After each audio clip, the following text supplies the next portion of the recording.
All right, Husker Nation, you get to see your guys on Saturday with 45,000 plus strong there at Lincoln Memorial Stadium. We'll talk about it right here and see what you think right here at Huskers Live at the Voice of College Football. Greg Peterson, Husker Online, makes it go now 64 consecutive weeks.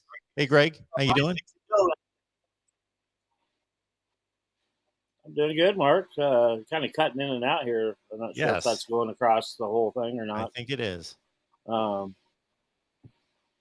yeah, but yeah, doing good. 90 degrees here, so we're happy.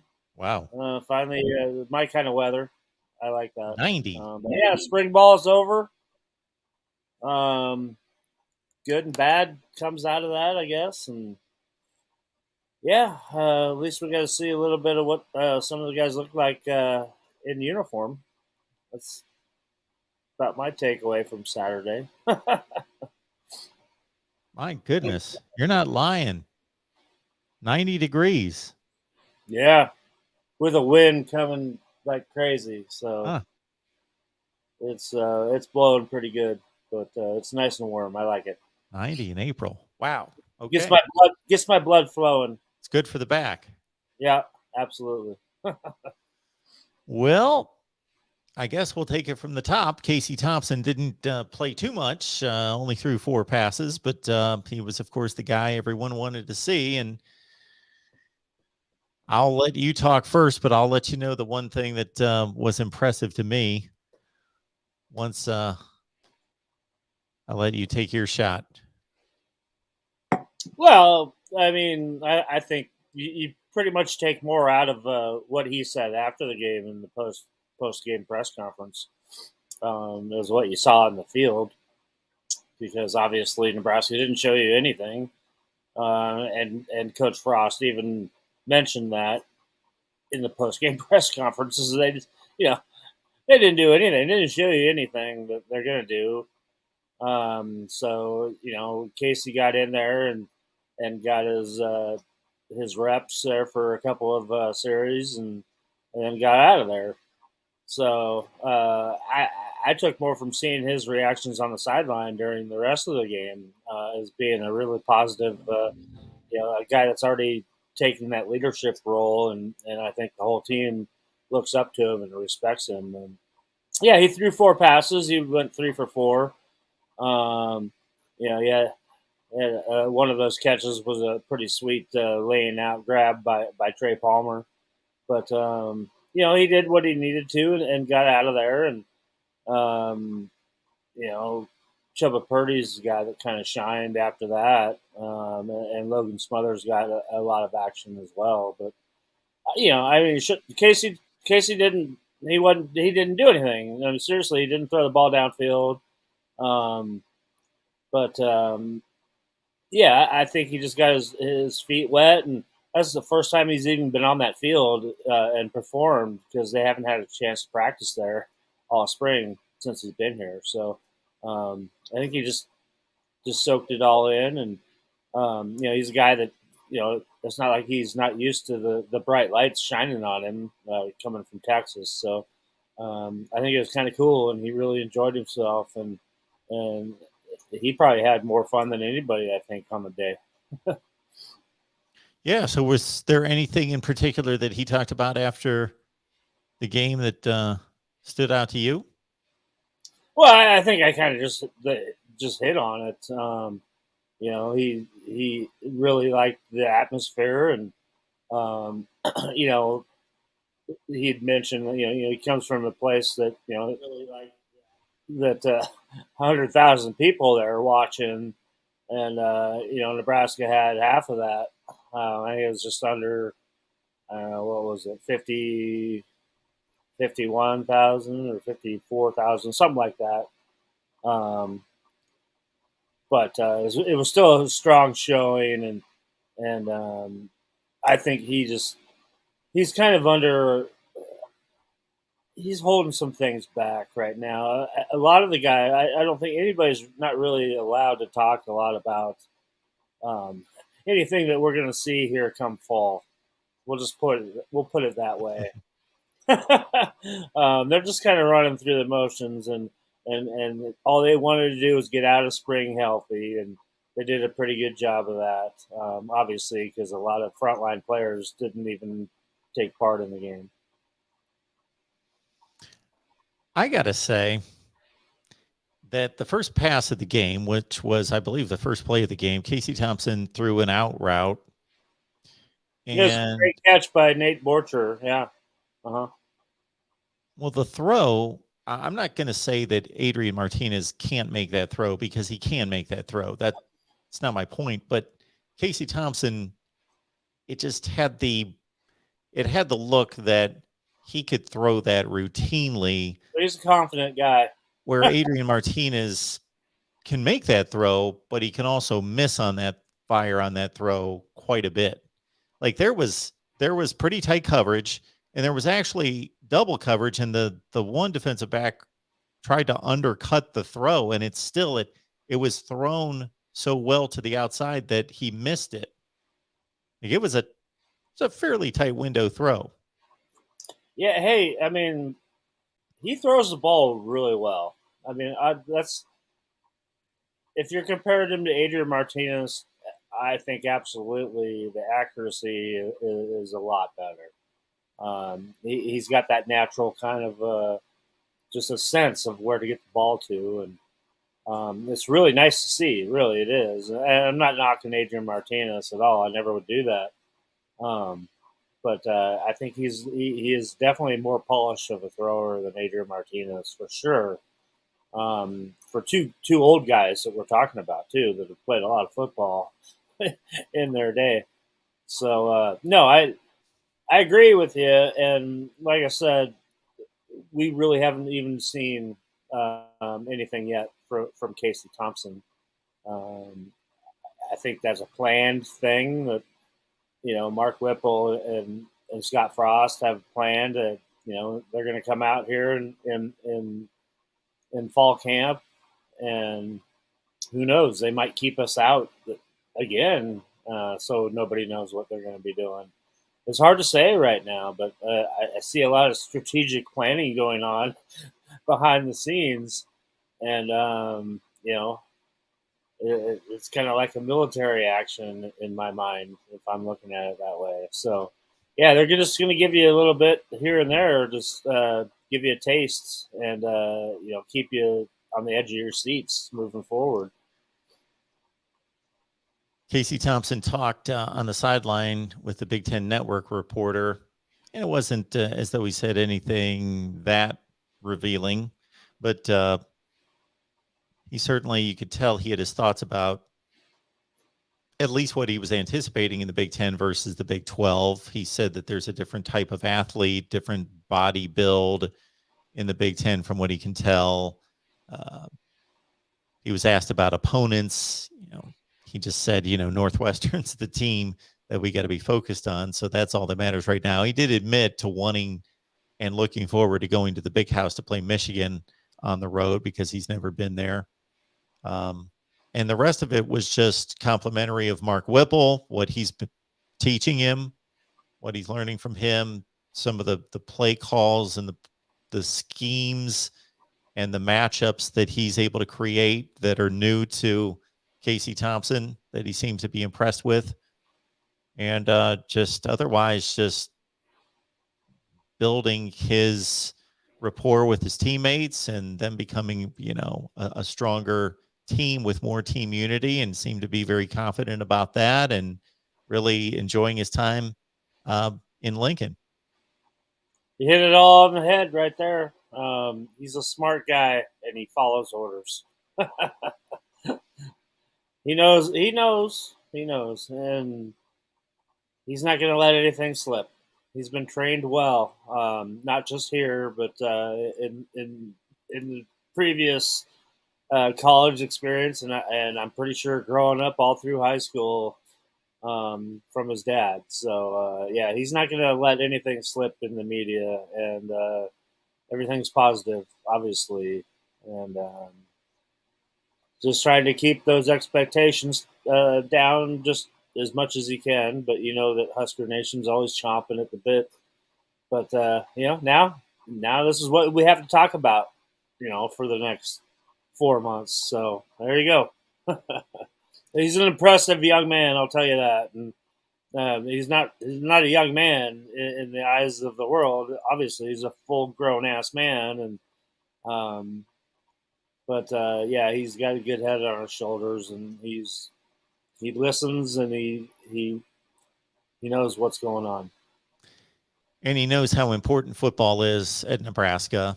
He made note of that and said, I'm coming from a place where it was like this, so Pretty much.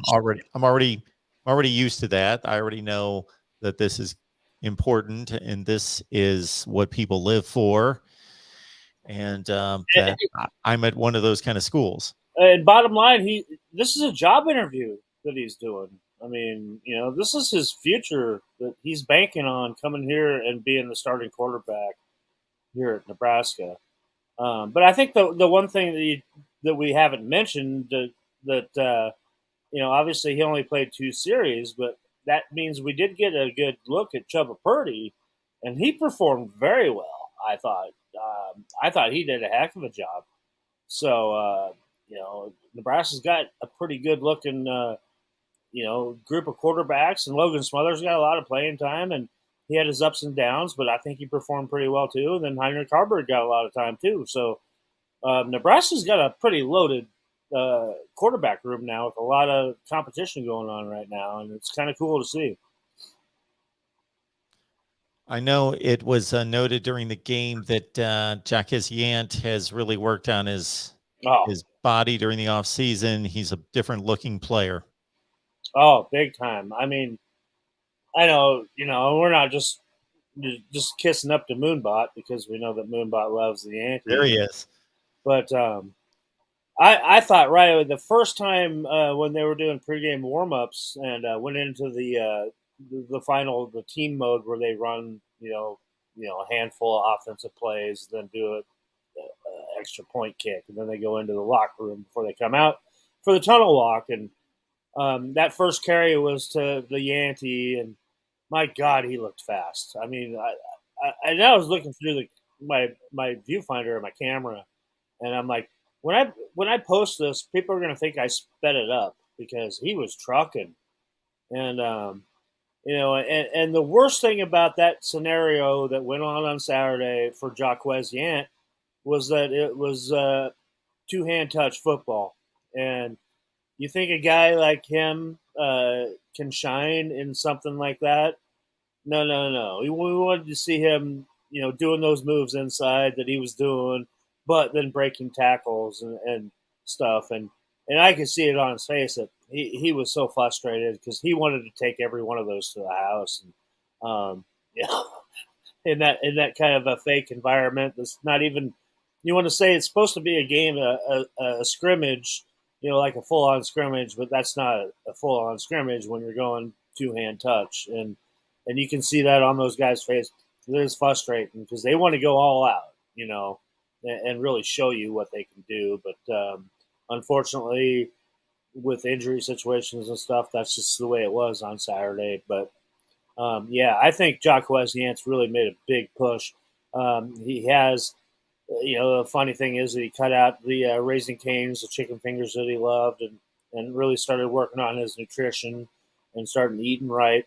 And, you can see it in his body. He could go enter into a bodybuilding contest right about now. He already had that physique anyway, but, when you start doing the right things nutritionally and it's a night and day difference. And, like I said, I think the guy's gotten a lot faster, and the only thing that holds back Jaquez Yant at this point would probably be his blocking, and that's another thing that he's been working on very hard. I know that for sure. So, he's definitely put his name right up in there in the top of that running back. Talk about being the guy, but Anthony Grant's another guy that also had a pretty good showing there on Saturday with a long, 50, 60-yard touchdown run too, and he's looked great too. So the whole running back room as a whole, I think right now is looking pretty good. We talk Huskers with all of you each and every Tuesday, 7 Eastern, 6 Central. So we appreciate you being here. Bring some folks with you as we make it on through the summer, head toward August camp. And, of course, wrapping up the spring game right here with Greg. Now, this is a guy that, the spring game is about guys filling roles and showing that they can compete and looking for that next wave of players. They're not about the Garrett Nelsons of the world, but at the same time, because we already know what he can do, but at the same time, he might really be primed for a big year. I think you're talking about the guy right now that is primed for a huge year. And I think, obviously, if you're watching that game closely when it was supposedly, good on good, the offense couldn't move the ball because Garrett Nelson was just stopping everything they were trying to do. Yep. And I've been telling you, I don't know, look back at the date, whatever week 1 of this show was, or week 2, I was spouting about Garrett Nelson and looking about this guy. Because you can't wait to see him play here at Nebraska. But there you go. He is growing into a position where I'm very excited. Man, he's not an outside linebacker anymore. He's not a defensive end. He's a rush end specialist, and I think he's going to have one heck of a year. It's no stranger about his motor. I've been quoted many a times as saying I've never seen a motor like his. A guy that just loves the game of football and it is going 100% each and every second he's out there on the field. I don't care if it's practice or a game. He's just got that kind of drive and mentality, and it's just amazing to see. And when it's all said and done, this guy's going to have one hell of a career, I think, in the NFL. And you're talking about a kid that grew up in Scottsbluff, Nebraska. Loved the Nebraska Cornhuskers every second of his life. And his dream's coming true. And he is the true leader of this defense now since spring has emerged. And I love that because of his attitude that he instills that in his teammates. And it makes everybody that much stronger. So, yeah, Garrett Nelson, one of my favorite guys ever that I've ever covered in my career. Big time. Mr. Cow and a few other people. And I think this is Mr. Cow, 526. I'm going to eat you later. I think this is going to be pretty standard and already is part of the college football discussion among fan bases when they know somebody's in the transfer portal and either that player's just so good that they got to have him or that's a weakness on their team, then that's going to become their favorite player. And O'Shawn Mathis has become, it seems, Nebraska's favorite, one of their favorite players, even though he doesn't wear the colors yet. Well, yeah, and that's probably the headliner of the whole weekend is that they rolled out the red carpet for O'Shawn Mathis, and I mean, it made a big impression on him. I don't think I've seen a guy treated like this on a visit. Obviously, a very highly coveted addition that Nebraska's defense desperately needs, and they know that. And he was here, and he had a personal, we'll say, escort, from the football team with him the whole time. And you saw him, Trev Alberts coming over and hugging on him. Jason Peter coming over and hugging on him. Danny Noonan coming over and hugging on him. And, he got the 5-star treatment and had a blast. So that's it makes a big difference of getting this guy down here and kind of seeing this. And shortly after his visit, he did announce that he's going to make his decision here within the month here of April. And I think the impression was pretty solid on him, and I think it's down to Nebraska and Texas for him. It's two big time programs, and we'll see. It's kind of hard to tell with these guys that these high profile transfer portal guys don't talk much. They don't do interviews. So all you're doing is kind of trying to read um, between the lines a little bit with these guys. But obviously, yeah, Nebraska's got a great shot now to get him after being down here and kind of seeing the atmosphere. And a lot of Nebraska fans might think that it was kind of disappointing that you only had 54,000 people in the stands, and um, media maybe mocking that a little bit too. But this is quite the opposite. All those recruits that were there taking in the game, there was over 100 recruits there. I'm filling up the sidelines and stuff. And not a one of them that said it was bad. And they were all impressed. I mean, even O'Shawn Mathis is a guy that was impressed with the atmosphere of the spring game. And so Nebraska did a great job on that. And we're not even talking about, I mean, obviously right now he's the biggest one. But then you got Dylan Raiola there on the sidelines as well. And, ditto goes for him as well. But, he's a guy that's been there plenty of times already, so it wasn't anything new for him. But all in all, the weekend, that's the big winner of Nebraska on the weekend, was the whole recruiting experience that they had hosting so many top recruits. And, I mean, we can go down the list of 4-star wide receivers that were on campus. Everybody wanted to see Mickey Joseph and get to know him better and what Nebraska has to offer. So that was the big winner on the whole weekend, if you ask me.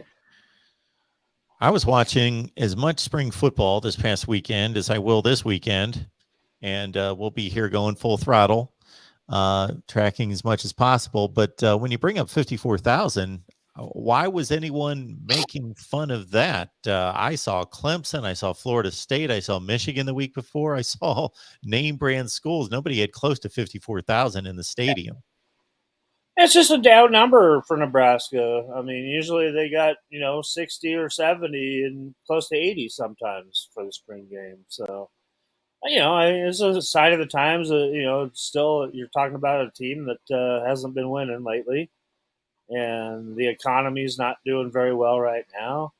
But you did have, going into Friday, there was 51,000 sold. So I think they had close to 4,000 walk-ups on Saturday too, which isn't bad. So it to Nebraska fans, it's kind of disappointing if the place isn't full.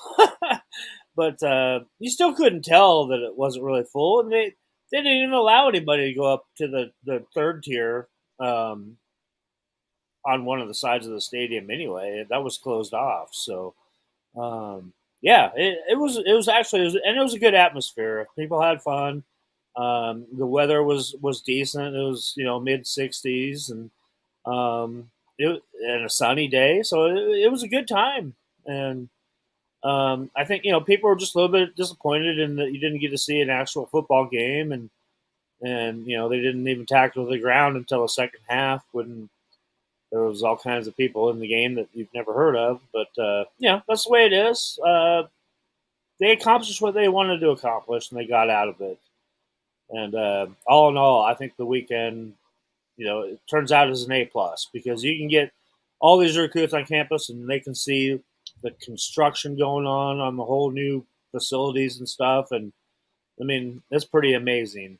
And you go back to a guy like O'Shawn Mathis, who gives you that same old spew that you get from about any kind of a top-ranked prospect coming in to visit Lincoln, Nebraska from wherever in the country, that they say they expect to see cornfields everywhere and see like about 2 miles between houses and stuff, and then they come away actually impressed that Lincoln, Nebraska is actually a real city and there's things to do here. So it's pretty cool, and that's always like we've talked about so many times, it's the key to get these guys here on campus, get them the experience, and especially you give them a game day experience on top of it. I mean, it's pretty hard to beat. How close is Omaha to Lincoln? I can be there in 40 minutes in my Okay. car. I've never been to Lincoln. Been to Omaha. 75-mile-an-hour speed limit, and you can push that up to about 84. So yeah, about 40 minutes. All right, folks. There's a number of ways you can contribute here. Hit that like button. That's easy. Hit the like button. Subscribe here at the Voice of College Football in Nebraska. Get on over to Greg's channel here on Husker Online Video on YouTube. Check out all the interviews and all the footage over there on Husker Online Video. And, of course, let people know that we're here every Tuesday at 6 Central. And leave those comments and questions. Yeah, I see Moonbot's. I agree, Moonbot. You don't want to drive from Denver to Lincoln for that garbage that they showed you on Saturday for sure. D-Rock Irish is asking, do you think spring scrimmages will be a thing of the past or a readjustment? What a spring game will look like? Well, they're certainly not what they used to be when they were close to full-on football games for most teams. Dabo Sweeney, do you know what he wants to do? He wants a preseason game. He either wants a real game in the spring or just one, similar to what you see in NFL camps where, Right. You'll see the Chargers and the Rams get together because they're close and they'll practice against each other for a week. He would like to see that. I agree 100%. And yeah, that's the best thing I've heard right there. Yeah, I think that the spring game is a thing of the past now. Just because of the injury situation, you see other schools kind of going to different formats as well.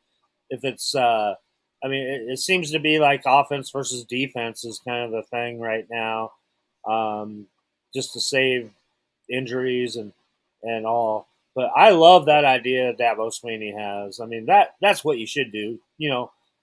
You've got 14 practices to do in springtime.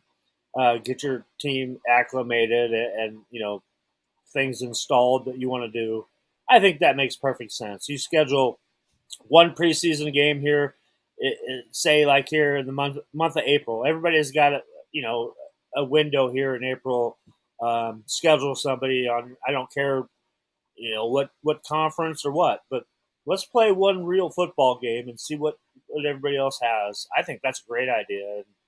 I mean, if there was a vote, I'd definitely be voting for that for sure. When it's all said and done with, and you'd have a full stadium too. Obviously, you'd be guaranteed to have a sellout.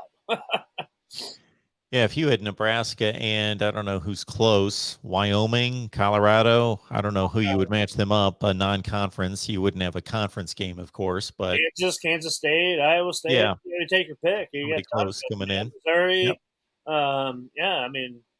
Take your pick. Oklahoma State. Yeah, let's go.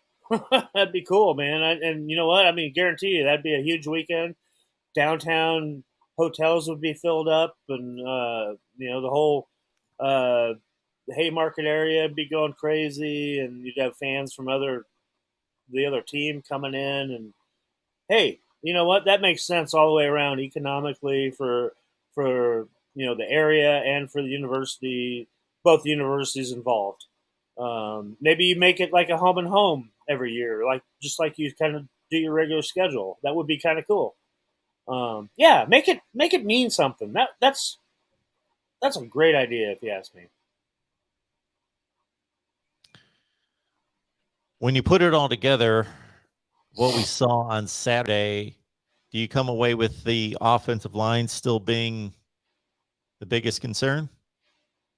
No, and I never said that. I didn't say that. No, not the offensive line. No, the defensive line was my biggest concern. And I think the offensive line did what you wanted to see them do. Outside of I think it was either the first or second play of the game. I think there was a penalty, and I don't remember who was next to me. I turned to him. I go, "Oh, everybody's gonna love that." But I think they did a good job. It's hard to say. They made their push. The defense, you got to say it came out on top and everything, but they weren't going to show you anything. And with so many top line guys on the offensive line that weren't even playing, you didn't have Turner Corcoran, you didn't have Bryce Benhart, you didn't have Teddy Prohaska. So your frontline guys weren't even playing, and I think they did a pretty good job. You didn't see there wasn't anything else that I would point out besides that first penalty that I saw that would be a concern. And I observed them on the sideline with Coach Raiola talking to him, and man, it looks like a professionally run system going on here with all these linemen. And no, you're still asking me today, right now. I think the offensive line is going to be much improved and be one of those rooms there that we're not talking about concerns with, halfway through the year next year, like we've had in the past. So, mark it down right now. I'm telling you that now on April 12th, okay? On the record.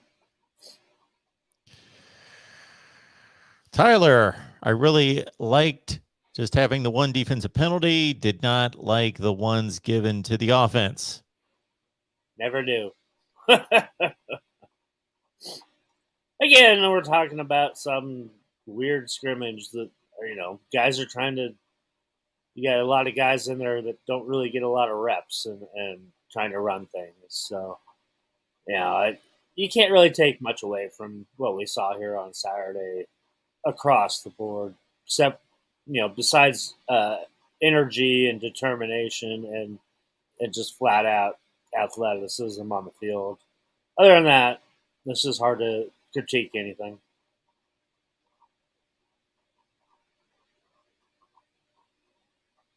Our guy, Nash Hutmacher. Big, strong dude. That's what he does. He blocks the middle, and I think he's gonna anchor to that the middle of that defensive line all year. And we've talked about him here before several times. The guy can bench a truck and squat airplane.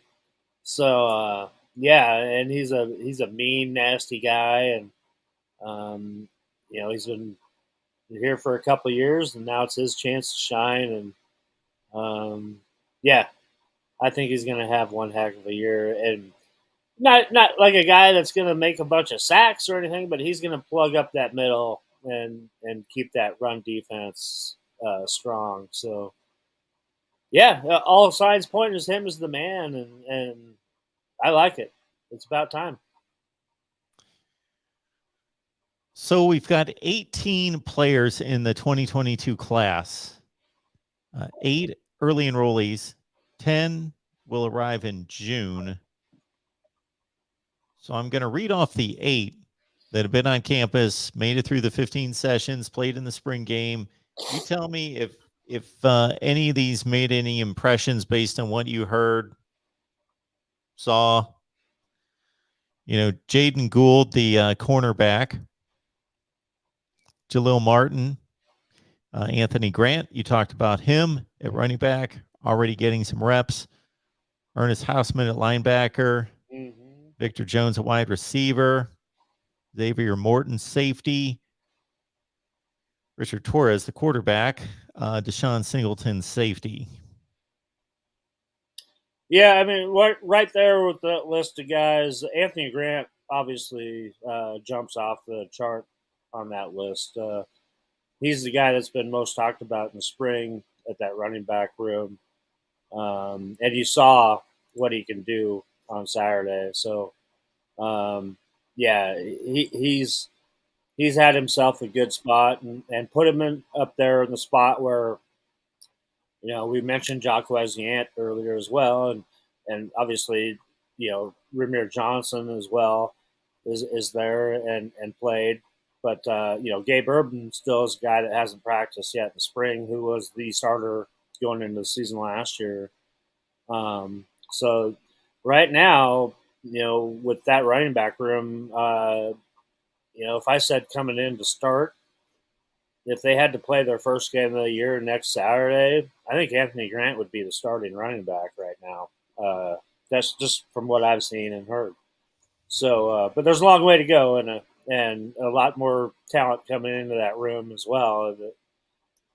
So that's going to be a great room for competition. And then another name you mentioned, Ernest Hasman, a linebacker, true freshman coming in out of Columbus, Nebraska, has really had a heck of a spring.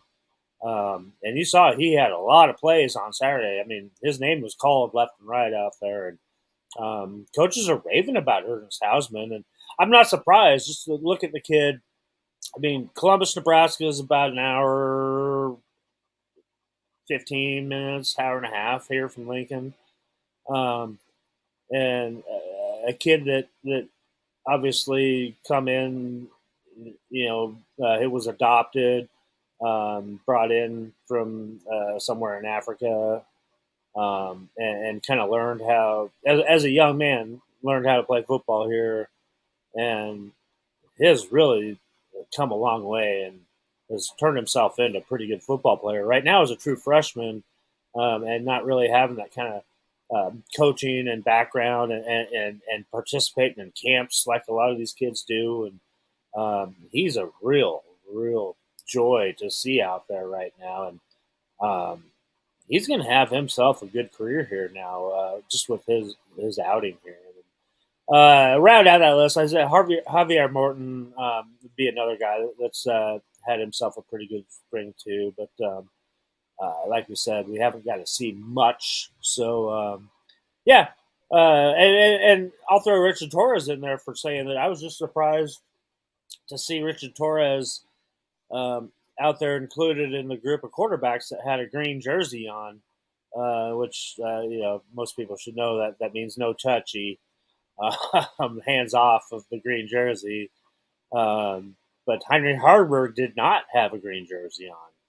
So I don't know what you take from that or not, but I don't know, we'll see. And Richard Torres is a guy that hasn't practiced much at all in the spring because he's still coming off of his ACL injury that he suffered last year in his senior year at high school down there at the game that I was at watching him. So it was good to see him dressed and go through warm-ups and everything, and seeing him on the sideline, being a part of the team, and yucking it up with the guys there watching the second half.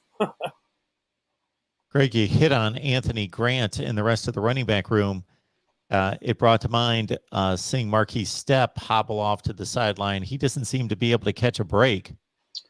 Yeah, it's hard to read on Marquis Stepp because he was another guy, like I mentioned when I saw Jock Yant, take that first handoff in pregame. Marquis Stepp did the same impression with me. He looked fast as heck too.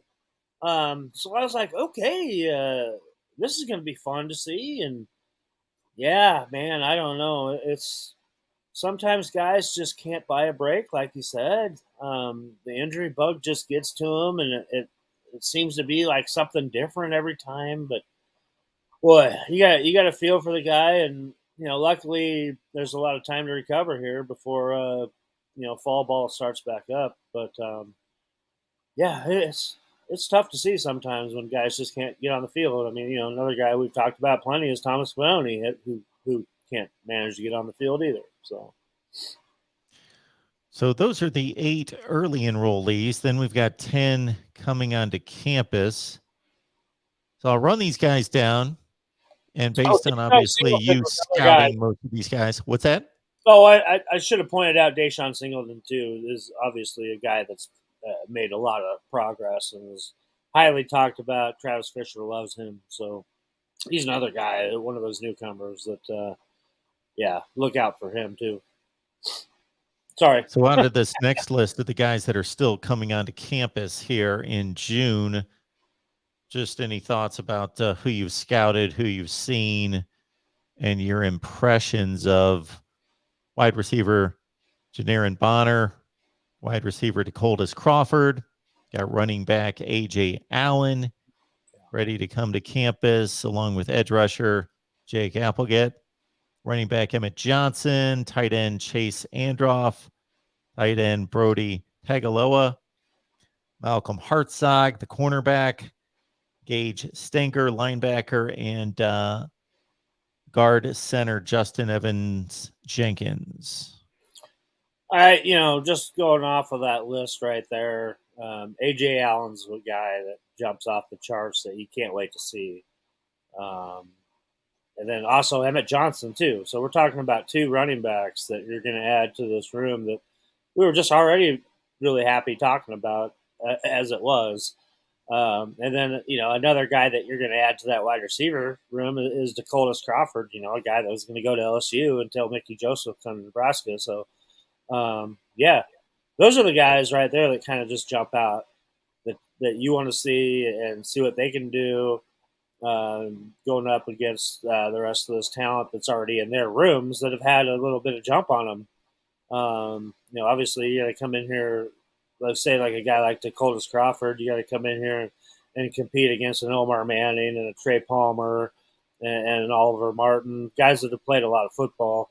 So you're going to, be excited to see what he can do joining the team. And, like we said, AJ Allen and Emmett Johnson, 2 running backs that I think running back's probably the one of the easiest positions to transfer it or, transform yourself into coming from high school to college. I think it's one of those easier positions to pick up just off of your skills alone. And all you got to do is kind of get coached up and work on those attributes that you need to work on. A couple other guys you mentioned there, that I've seen play a lot of football be Jake Applegate out of Lincoln Southeast. Not quite sure what they're going to do with Jake coming in. They're kind of putting him there as an outside linebacker type guy. But I could also see him playing safety as well. He's a big, tall guy and kind of has that more of a safety frame to him than he does. But we'll see. I mean, he's obviously got a chance to bulk up. And then Gage Stinger out of Miller South. This guy is like a 5-tool player. You don't know where they're going to put him at. They might put him at center field or first base or third base or have him catch one game. This kid's just an athlete. He's a football player. They're listing him as linebacker, but he might be one of those guys that goes in and fills out, like that JoJo Doman type role, or he can also play safety as well, or heck, you can have him play wide receiver, or you could he played quarterback last year at Miller South and was one of the best quarterbacks in the state. So this kid's an athlete. You put the ball in his hands, he's golden. You put him defending against the ball, and he's golden. So I love both of those guys too. So yeah, it's going to be cool to see these guys show up and merge into the team like some of these other early enrollees have already. Greg, never mind me, wants to see Zoe. Where's Zoe? She's laying right there. Zoe, come here. Hey, come here. Look. Come here.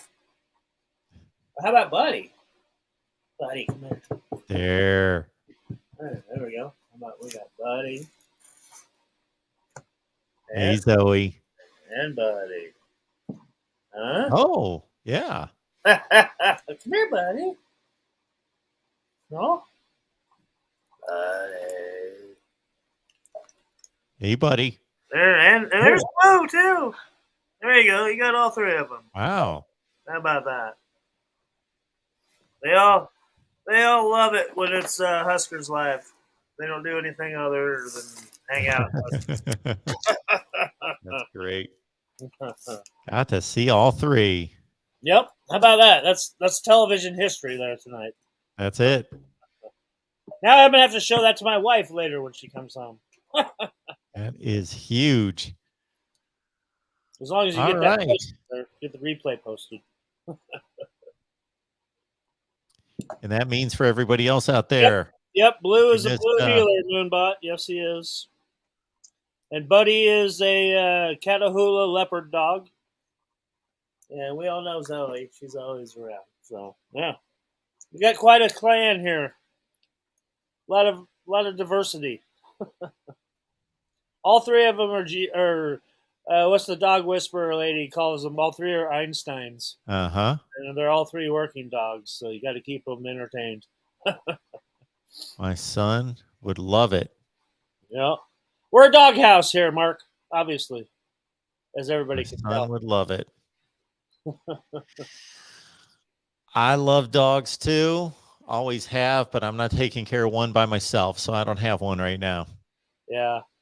Oh, what's up? Sam's got a great question there about the NIL deal and Dylan Raiola. And yeah, we definitely should talk. We should hit on that before we sign Okay. off.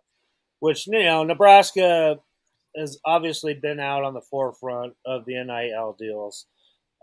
Casey Thompson right now is a big time example of that. When you can kind of come in, you can make three figures in a year now here at Nebraska as an NIL offer with everything that's going on. And yeah, that makes Nebraska a very tasty destination for any recruit, and especially a kid like Dylan Raiola, who he's the number one ranked recruit in the whole country in the class of 2024. His dad is a legend here. His uncle is the offensive line coach here. And if you saw him on the sidelines, he was there for a whole hour on the sidelines with his uncle, taking in everything. And this, it's not like the first time he's been here for a game. I mean, he's probably been here 10 times already. But and the red carpet that they lay out for him, it's amazing. And he always comes away from here every time there's something new to talk about, and not something new that he saw or learned. And NIL is a big part of that here. He knows that. And you're talking about a kid that's not even worried about making money in college. He's one of those old school kids that are still thinking about making money in the NFL, first and foremost. So, yeah, it really changes the whole playing field with what Nebraska can offer in NIL. It is a game changer, and that ties into what with O'Shawn Mathis as well being here. He knows the opportunities he has here. He's going to make a boatload of cash if he comes here and plays next year. Who knows? I don't know what he's going to make if he goes to Texas there, but I can guarantee you right now off the bat he's going to make more here being a Cornhusker than he's going to be being a Longhorn. So yeah, NIL is a big time game changer here, and the company that we're affiliated with and runs it all, ABM. They released last week their earnings, and I can't remember the straight up numbers, but they were responsible for, I think it was $800,000 worth of NIL that had gone out to Nebraska athletes. And it wasn't even a full calendar year, so that's pretty good. That's pretty good for somebody that's going to get their college for free and be able to perform, in front of the world on television and have a chance to go be a mega millionaire. That's pretty cool. So why do you say that that Nebraska can offer more than Texas? I'm not saying they can, but right now they do, because Texas is not on the same bandwagon, I guess, or they're kind of behind the times on it. My point is that Nebraska was already ahead. They were planning on this before NIL even came out and everything. And plus, I mean, you're in Texas, you're still competing with Texas A&M and TCU. Nebraska is the only deal here in the state, and there's no competition as far as people that want to throw money at the program here. Not saying that Texas doesn't have that kind of support, because they do, but yeah, I think that in the grand scheme of things is that you're more coveted of a player here than you are in Austin, Texas, because Austin, Texas is a bigger city. Blah blah blah. So that's basically my point. Gotcha. How huge would it be for them to get the number one rated quarterback, top 3, depending on your service, quarterback in the country for 2024. Wow. Yeah, it'd be huge. And like I said, we kind of, like Moonbot's saying there, he can go to Alabama. He can go anywhere he wants. But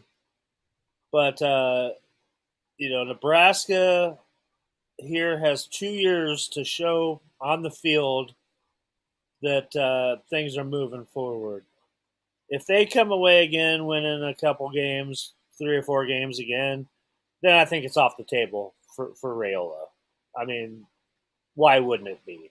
I mean, you can have all that history and family history here, but the number one recruit in the country is not going to come to a school that has proven they can't win. So, yeah, these next 2 seasons are pivotal.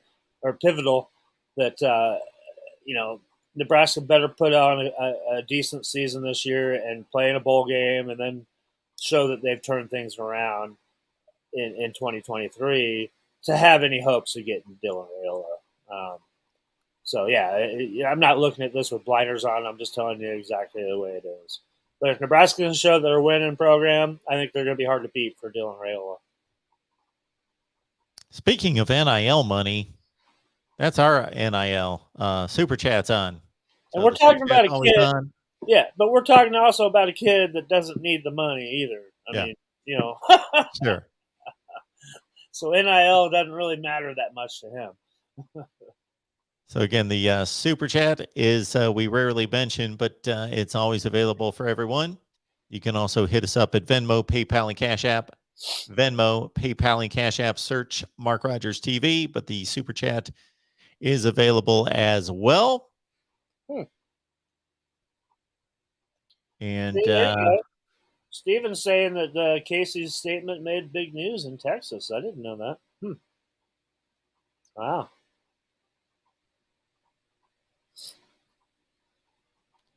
So there it is. Making Texas mad.